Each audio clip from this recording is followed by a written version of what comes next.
Olá pessoal, tudo bem com vocês? Eu sou Paulo Coelho, esse é o canal Cruzada Viva. Esse é um canal 100% ateísta. Quero mandar um forte abraço aos amigos ateus, céticos, agnósticos, livres pensadores, inscritos que acompanham a este trabalho.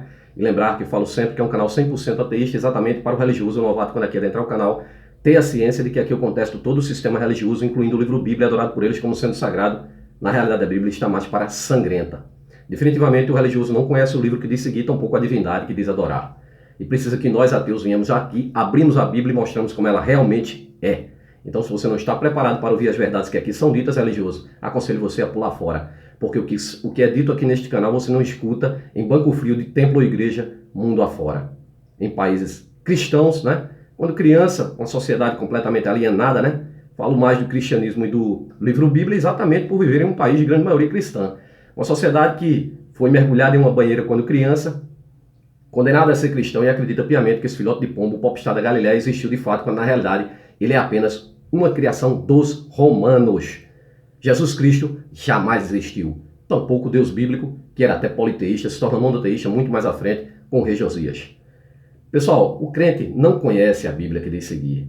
Sabe, a Bíblia do crente é toda frisada, toda marcada, parece mais uma lona de circo toda colorida, que são os caminhos dentro da Bíblia onde os líderes religiosos conduzem a ovelha. Fora daquilo, ele tem medo até de contestar. E aí é onde está, né? Nossos antepassados jamais tiveram coragem de contestar o sistema religioso, né? Por puro medo, até porque, né, os medos, as fantasias imaginárias, né, estão contidas dentro do livro Bíblia, para sempre que a pessoa tentar contestar, aí vem um texto lá impondo o medo no labirinto que é o sistema religioso, te manter preso, né? Te manter preso à crença, crente. Porque a crença é a algema da tua escravidão. O crente diz que a Bíblia é a inerrante palavra de Deus, um livro repleto de fantasias, alegorias, erros, absurdos científicos, muita intolerância e milhares de contradições. Um manual de perversidade, cheio de homofobia, incesto, pedofilia, estupro, homicídio, genocídio, misoginia, racismo, xenofobia, muita mentira e muita barbaridade. Um gibi para a criança crescida, o crente que acredita que cobra fala, machado voa, peixe engole gente, árvore fala, águia fala, homem ressuscita, dragão de 7 cabeças, sereias, unicórnio, jumento que fala, zumbis que anda sobre a terra, homem que anda sobre água, estátua de sal, carruagem de fogo, cavalo que voa. Entra pelo cristianismo, criado pelos romanos apenas para conter a guerra judaica, e aí cria-se um personagem, um Messias pacificador para que os judeus aceitassem a partir dos concílios. Se concretiza no concílio de Nicéia, onde o pai do cristianismo é Constantino. E a partir de então dá-se início cruzadas, daí o nome do meu canal, que afirma que os cristãos continuam com a espada no pescoço, né, das pessoas para obrigar a aceitar esse Jesus Cristo. Caso contrário, você tem uma morte social decretada, né? Então, pessoal, assim tudo é forjado e nós vamos entrar aqui dentro da Bíblia e mostrar como ela realmente é. Todas as fantasias e mentiras, porque a Bíblia é o livro mais fajuto da face da terra. Não existe outro, dentro de milhões de livros sagrados, milhões de religiões e bilhões de deuses, a Bíblia é tudo plágio, cópia e invenção desses povos, os povos hebreu e judeu. Tá bom, pessoal? Crente que diz que a Bíblia, né, é servo de um Deus único e verdadeiro, desconhece a existência de milhões de divindades, né, milhões de livros sagrados e milhões de religiões. E nenhum desses deuses jamais se apresentou para toda a humanidade. Então o povo hebreu foi e criou também a divindade deles, né? Lá no deserto, né, o tal do Abraão, que por sinal ele jamais existiu, assim como Moisés, né? Ele foi inventado muito tempo depois e criaram, né, uma história para ele. Vou mostrar aqui dentro das páginas da história como foi forjado isso. Claro que de forma resumida. Então esse povo aí, né, na fantasia religiosa, cria uma divindade para eles mesmos, denomina de Senhor dos Exércitos, uma conotação de guerra, invasão, que sempre foi assim esse povo, muito perverso. Sociedades pacíficas davam origem a deuses pacíficos. Já o povo hebreu, né, deu origem às 3 mais perversas religiões da face da terra. O judaísmo, o cristianismo e o islã, que as divindades descendem do mesmo pai, o tal do Abraão. Né? Pai porque Abraão é pai desse Deus. Homens criam deuses, sim, não deuses criam homens. E o deusinho, né, Senhor dos Exércitos, é filho, a imagem e semelhança desse povo que o criou, apenas para ter o pretexto para invadir outras terras, para matar, roubar, pilhar, estuprar, escravizar e levar escravas sexuais as criancinhas abaixo de 10 anos. Este é o povo maravilhoso de Deus. E aqui, dentro da história, vamos entrar aqui e desmascarar as histórias bíblicas e mostrar que a arqueologia versus a Bíblia, você vai ver onde está a razão, né? As histórias bíblicas baseiam-se apenas em fé. Não é nada histórico, não é nada científico. No vídeo de hoje, pessoal, se chamará A Bíblia versus Arqueologia Científica. Desmentindo histórias, exatamente, da Bíblia. Aqui eu vou falar começando pelo Êxodo, a farsa do Êxodo, a mentira do Êxodo, porque historiadores, né, que estudam o Egito, egiptólogos, estudam o Egito há mais de 40 anos, lançaram livros e tudo, provam, né, e afirmam que jamais existiu escravidão no Egito, jamais existiu o tal do Êxodo, né? Então vamos lá, pessoal. Não há registros arqueológicos ou históricos da existência de Moisés ou dos fatos descritos no Êxodo. Não há registros históricos, né, comprovados cientificamente pela arqueologia. A libertação dos hebreus, escravizados pelo faraó egípcio, foi incluída na Torá no sétimo século a.C., por obra dos escribas do Templo de Jerusalém, em uma reforma social e religiosa. Foi quando foi criado o livro Bíblia e Antigo Testamento, né? Aqui, foi exatamente aqui onde foi criado uma única divindade, porque o povo hebreu já vinha adorando vários deuses, outros deuses. É tanto que o capítulo 1 da Gênesis é o Deus El que criou sua própria esposa Será e seu filho Baal, que é o Senhor dentro da Bíblia. Já o capítulo 2 é o Deus Yahvé, porque foi aqui com o rei Josias, a partir da criação também do Moisés, que jamais existiu Moisés, que se cria o monoteísmo e o Deus Jeová, Yahvé, né? Foi aqui, pessoal. Vamos entrar na história e ver toda essa farsa. Eu fico me perguntando, o crente, né? Se conhecesse a história, né? Porque a gente vê aí, né, o pessoal aí com as suas eloquências religiosas aí, apresentadores de televisão, porque quem não tem Deus, né? Quem não tem Jesus Cristo, nosso Senhor Jesus Cristo. Se o cara soubesse tudo que nós ateus sabemos, hein? Que essa porcaria é tudo mentira, que o Jesus Cristo é uma criação dos romanos, forjada lá pelo Império Romano, para que os judeus seguissem eles, né? A divindade agora deles, a divindade monoteísta, porque é muito mais fácil, né? Assim como os hebreus, pessoal, criaram um monoteísmo com o rei Josias. Eles forjaram o livro Bíblia, o Deuteronômio, a Torá, os 5 livros, o Pentateuco. Eles forjaram tudo e criaram leis, e dizendo que vinha de uma divindade. Eles criaram para eles. E pior, eles atribuíram que teria existido um pai heróico lá há 1000 anos antes, quando na realidade nem sequer existiu o tal do Abraão. Sabe? Cidades que são citadas na Bíblia, na época do Abraão, nem existiam. Por que isso será? Vamos descobrir aqui. Vamos entrar a fundo, crente. Tem coragem de encarar aqui a verdade? Né? Eu queria ver a cara de vocês quando vocês descobrissem a verdade, sabe? Vocês têm coragem de olhar para os ateus, condenar, apontar, dizer que não prestamos porque não acreditamos nessa divindade fantasiosa, nessa porcaria desse Deus que não tem poder para merda nenhuma, porque jamais curou ninguém, é tudo mentira. Jesus Cristo não tem como curar ninguém porque ele não existiu. Ele não existe nas páginas da história, apenas na Bíblia e na tua cabeça, né? E no domínio do sistema religioso, dos líderes religiosos que criaram essa porcaria dessa fantasia toda. Vamos embora, pessoal. A libertação dos hebreus da escravidão do faraó do Egito foi incluída na Torá no século VII a.C. por obra dos escribas do Templo de Jerusalém em uma reforma social e religiosa. Isto aconteceu para combater o politeísmo e o culto a imagens que crescia entre os judeus. Os judeus eram politeístas, os hebreus eram politeístas. Sabe o que é politeísmo não, né, crente? A crença em várias divindades, adoravam várias divindades, tá? Os rabinos inventaram um novo código de lei, histórias de patriarcas e heróicos que recebiam ensinamentos diretamente do tal do Jeová. Eles criaram um código de lei, é tanto que o tal do Moisés, que não existiu, atribuído a ele 613 preceitos, leis aplicadas ali, né, para aquele povo. Um povo, o Deus é de Israel. É um Deus tão fracote, tão fraco que tu não percebe, crente, que ele chegou aqui carregado por homens. Saiu do Oriente Médio, passou pela Europa, atravessou o Atlântico de navio nos braços de homens. Chegando aqui, né, derrubaram o Deus dos índios, né, e enfiaram essa porcaria, matando eles e obrigando eles a aceitar. Sempre foi assim. O povo hebreu, o povo judeu, o povo cristão e o povo muçulmano, descendente das 3 piores religiões, que brigam por uma tal de uma terra prometida até os dias de hoje. Porque porcaria de Deus algum, sendo onisciente, onipotente, onipresente, jamais desceu para resolver isso. Dizer, olha, sou eu, estou aqui, está resolvido o problema. Essa porcaria desse Deus que tu diz que te cura, crente, né? não deu um comprimido de cibalena lá a esse povo aqui no deserto, sabe? Aí você é tão hipócrita que agora, quando a ciência vem e cura, você atribui a ele e diz que a ciência, o homem só tem a ciência porque foi esse Deus que deu só agora? Né? Segundo o Antigo Testamento, 5.000 anos depois.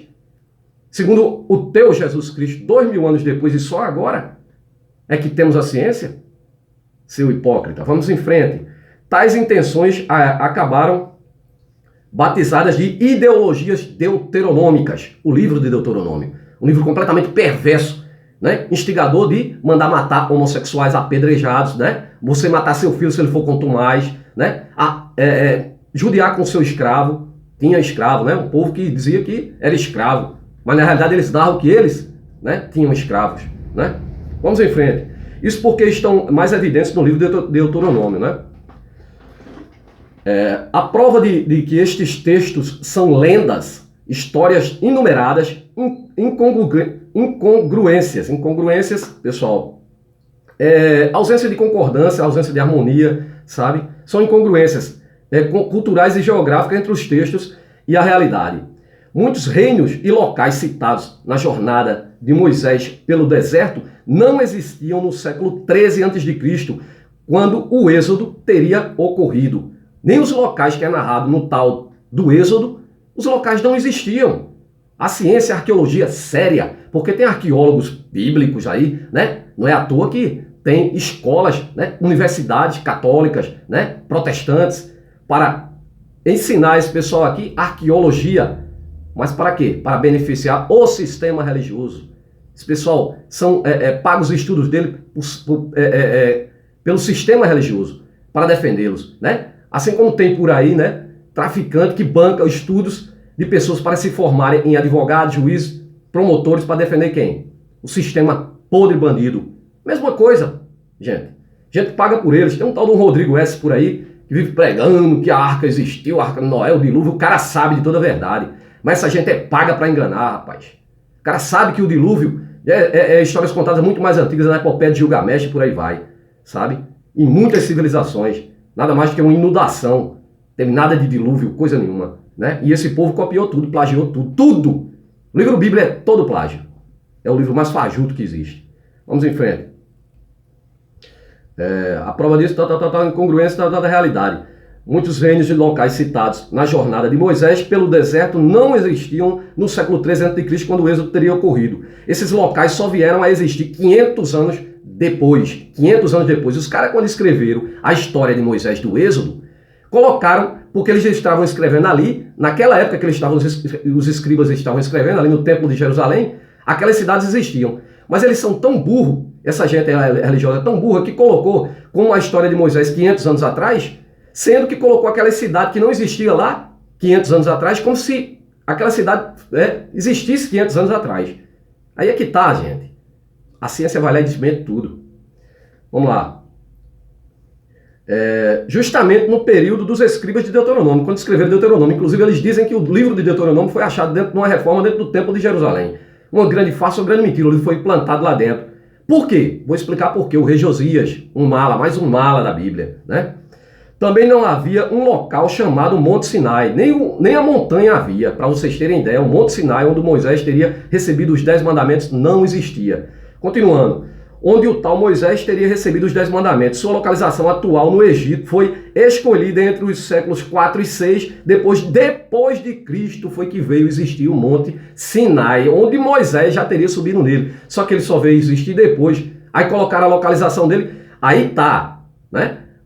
Conseguiram mover uma montanha, porque transferiram aqui para o Egito o Monte Sinai. Por quê? Porque os monges bizantinos acharam o lugar bonito e disseram, olha, esse monte é tão bonito que vamos dizer que foi aqui que Moisés subiu e aqui que ele recebeu os 10 mandamentos.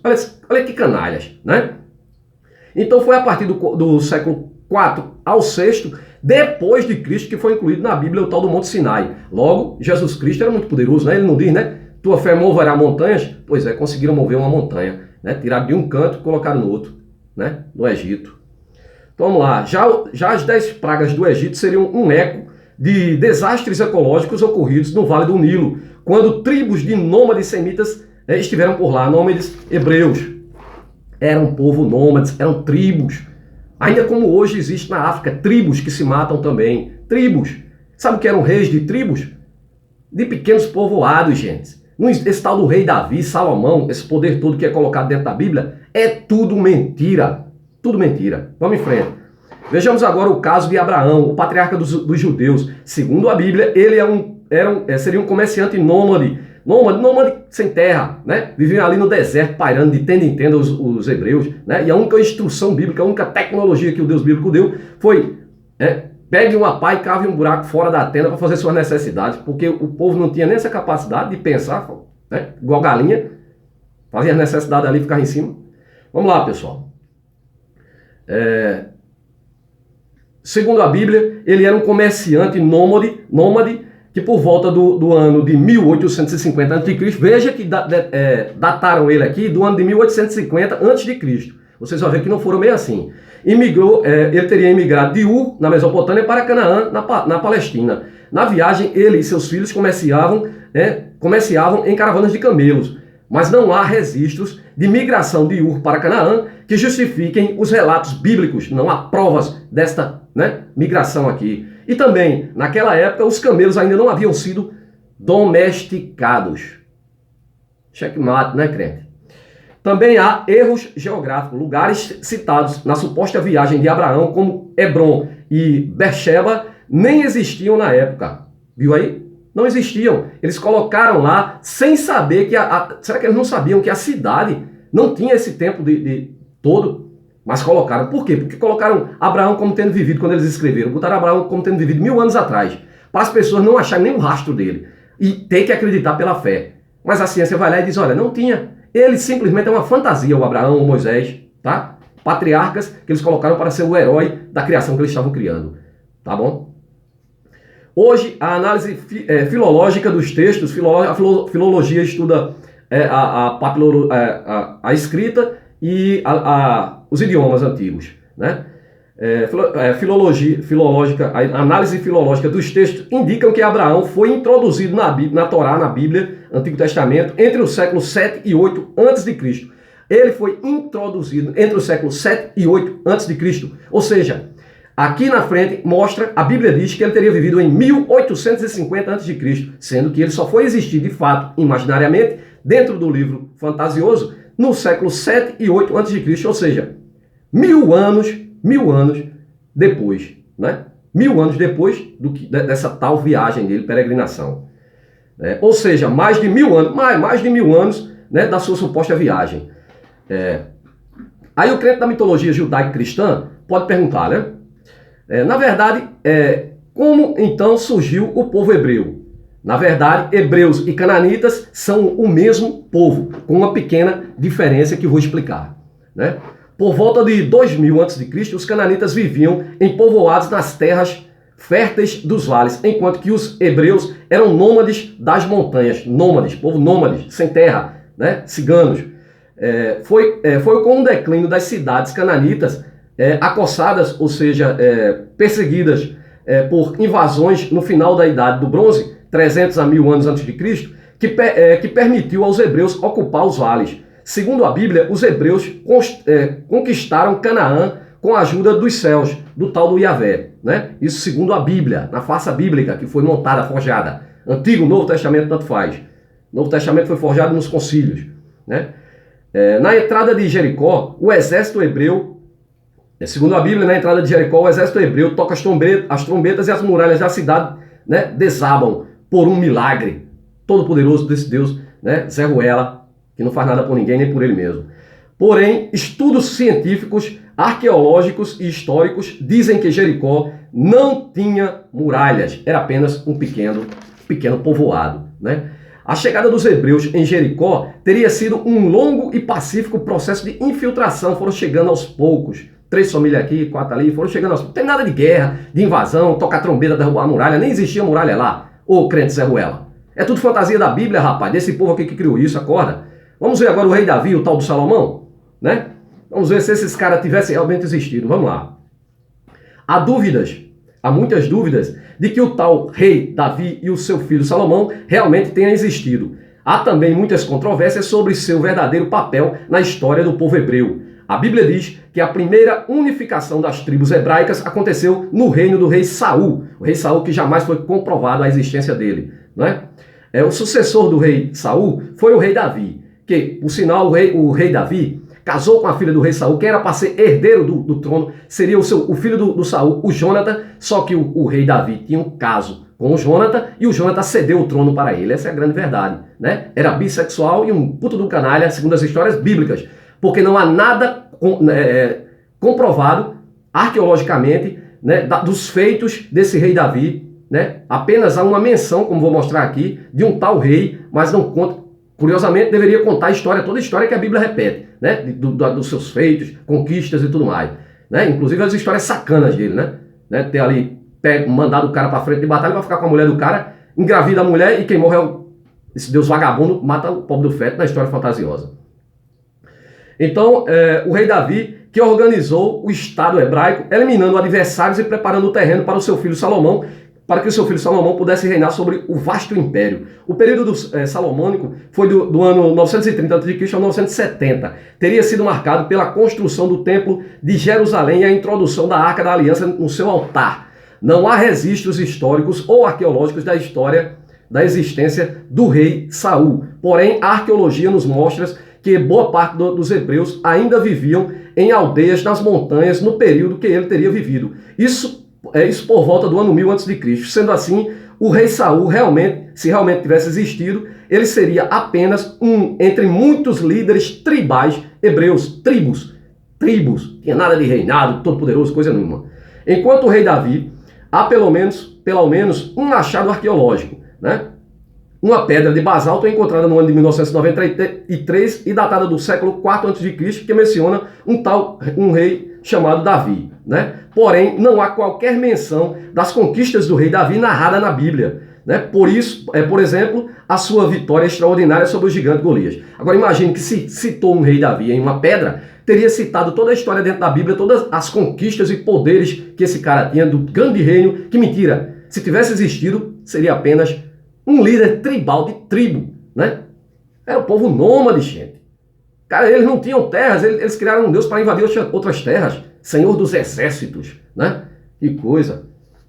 E essa história aqui de ele ter derrotado o tal do gigante Golias é mais um plágio da epopeia de Gilgamesh, onde ali o Enkidu enfrentou o guerreiro gigante Agar, né? Também plágio de Sansão, de Hércules. Tudo fantasia, plágio, né?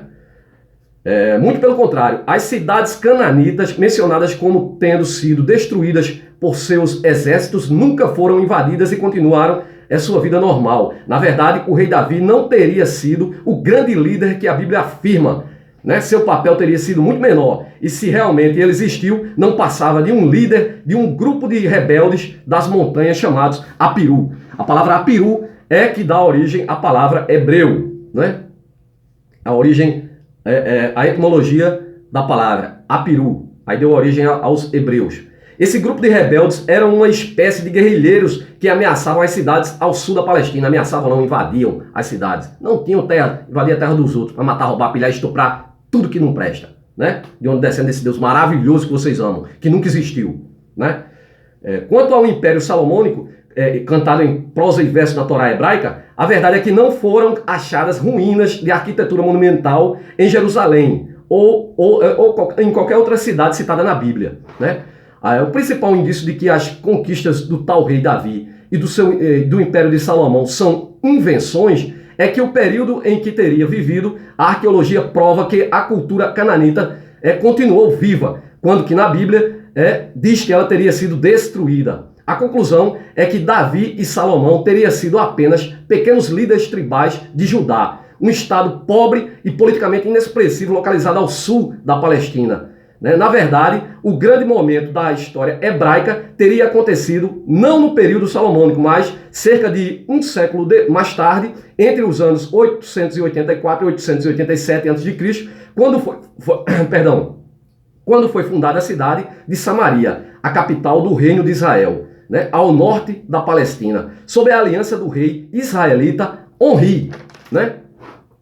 Enquanto Judá permanecia pobre e esquecida ao sul, os israelitas do norte faziam alianças com os assírios e viviam um período de grande desenvolvimento econômico. A arqueologia mostrou que os monumentos normalmente atribuídos a Salomão foram, na verdade, erguidos pelos honridas, ou seja, o primeiro grande estado judaico não teve a liderança de Salomão, e sim dos reis da dinastia honrida, né? Enriquecidos pelo acordo comercial com os assírios e os egípcios. O rei Arabe, filho de Onri, ordena a construção dos palácios de Mogido e das muralhas de Hazor, entre outras obras, muitas outras obras. Né? Hoje, os restos arqueológicos desses palácios, né, e muralhas são o principal ponto de discórdia entre os arqueólogos científicos verdadeiros e os teólogos que estudam, né, a Torá, que querem por fim na força provar as histórias bíblicas, né, mesmo que contrariando a realidade e a ciência. Né? Que insistem, os arqueólogos bíblicos, né, que estudam a Torá, insistem em atribuir tais ruínas a Salomão, numa atitude muito mais de fé do que de rigor científico, contrariando completamente a ciência. Já que as datações mais recentes indicam que o tal rei Salomão, né, adorado pelos crentes, né, da mitologia judaico-cristã, nunca ergueu palácios. O templo de Salomão nunca foi erguido por Salomão. Tá? Quanto a Judá, para entender a cidade de Judá, como se desenvolveu tudo isso, entender a história de Judá é fundamental para entender todo o Velho Testamento. Até o século 8 a.C., Judá era apenas uma reunião de tribos vivendo numa região desértica ao sul da Palestina. Em 722 a.C., porém, assírios resolveram conquistar as ricas planícies das cidades de Israel. O reino do norte é muito mais desenvolvido e economicamente, né, cultural também. Judá ao sul, que não despertou o interesse dos assírios, pôde continuar independente desde que pagasse tributos ao Império Assírio. Assim, enquanto no norte acontecia uma desintegração dos hebreus levados para a Síria como escravos, no sul continuavam unidos em torno do Templo de Jerusalém. Judá beneficiou-se enormemente da destruição do reino do norte, né, de Israel. Né? Jerusalém cresceu rapidamente e as cidades como Lache, né, que servia de passagem para a chegada a Jerusalém, foram fortificadas. Né? Era o momento de Judá tomar a frente dos hebreus. Para isso precisava de duas coisas: um rei forte e um arsenal ideológico, uma crença. Precisavam de uma crença e um rei. E é aí que eles criam. Né? Capaz de convencer as tribos do norte de que Judá fora escolhida por um tal de um Deus que eles criaram para unir os hebreus. Além disso, era preciso combater o politeísmo que voltava a crescer no norte, para os hebreus politeístas, né, lá de Israel. Agora entra uma figura principal na história, o tal do rei Josias. Né? Josias foi o candidato a assumir a posição, né, para posição de reunificador do reino. Né? Durante uma reforma no Templo de Jerusalém, foi encontrado o livro de Deuteronômio. Mentira! Na realidade, não há dúvidas de que o livro de Deuteronômio foi colocado ali, foi escrito por eles, pelos escribas ali, dentro do Templo, né, de Jerusalém. Com todos os ingredientes para uma ampla reforma social e religiosa, a trama fora forjada. A farsa é tão grande que o livro possui até profecias que afirmam, por exemplo, que o rei chamado Josias, da casa de Davi, seria escolhido por um Deus para salvar os hebreus. Poxa, o livro foi achado dentro do Templo de Jerusalém, eles escreveram esse livro e o Josias, muito sacana, colocou o nome dele lá dentro da Bíblia, como sendo ele um escolhido, já para o povo o aceitar como sendo um escolhido. Ungido pelo relato do livro de Deuteronômio, o ardiloso Josias, rei Josias agora, consegue seu objetivo de centralizar o poder dos hebreus, mas agora ele acabará morto em batalha. Né? Povo que vivia em batalha, criaram um Deus de batalha. Por isso que o crente até hoje, né, só vive cheio de inimigo, né? É inimigo para tudo que é lado, tudo é inimigo para ele. Judá revolta-se contra os assírios e o rei de Assíria, Senaqueribe, invade a região, destruindo Laches e submetendo Jerusalém, né, à escravidão. A destruição de Laches é narrada com riqueza de detalhes no livro fantasioso, mentiroso, mais fajuto da face da terra, que você adora, crente, porque tem medo de ir na história e descobrir toda a verdade. Essa é a grande realidade. Né? A Bíblia é uma grande farsa, uma grande fantasia, que você segue apenas porque foi mergulhado em uma banheira quando criança, mas tem medo porque você precisa da muleta religiosa, não é? Fico pensando o que seria desses pobres religiosos tão fanáticos, né? A eloquência religiosa de apresentadores de televisão, né? Teve um que outra hora falou comigo, disse que, pelo WhatsApp, ele disse que eu não iria acreditar no que ele viu. Meu amigo, se você anda vendo coisa, anjo, fantasma, você pode ter certeza, procure um psiquiatra, porque você está, isso é sintoma de esquizofrenia, tá? Inclusive, eu fiz uma brincadeira outra hora, fiz uma brincadeira com pessoal, colega meu do WhatsApp, aí mandei como se eu estivesse me convertendo. Aí mandei para uma crente que tem aqui perto de casa, que ela vive tentando me converter. A crente, eu não sei, esse povo é muito alienado, né? Muito retardado, porque ela não escutou o áudio até o fim, ou escutou e não entendeu, porque crente é burro pra caramba, eu vou te contar. Acredita em jumento que fala, né? Machado que voa, peixe que engole gente, toda essa porcaria que tem dentro do livro Bíblia. Então, ela acreditou que eu teria me convertido rapidamente, mandou para a pastora dela, né? Olha, pastora, aquele rapaz que eu mostrei para a senhora, que é ateu, fala barbaridade de Jesus. Olha o testemunho dele. Eu ri demais. Rapaz, vocês são uma piada, crente. Vocês são, olha, tirando aqueles crentes mais, sabe, filho de uma égua mesmo, aqueles, né, que enche o saco mesmo, aí o cara aqui às vezes desabafa mesmo, diz logo mesmo, estoura mesmo, né, porque tem uns crentes filho de uma, sabe, que vem com os argumentos dele. Entra, assiste o vídeo até o final, aí vem com os argumentos, tentando convencer o cara, tentando enfiar a porcaria religiosa, o filhote de pombo de merda, né, o espírito pombo, né, pombo tarado, sem vergonha, que não se pode blasfemar. Eu quero mais que esse pombo se foda, rapaz. Essa é uma grande porcaria, uma grande mentira implantada na humanidade, todo sistema religioso. E vocês tiram uma de advogado e vêm defender eles aqui. E quando vocês mais provam que não existe merda nenhuma, é quando vocês vêm defender Jesus e o tal Deus de vocês. Se mostrando inútil, né? Completamente insignificante. Forte abraço a todos. Até o próximo vídeo.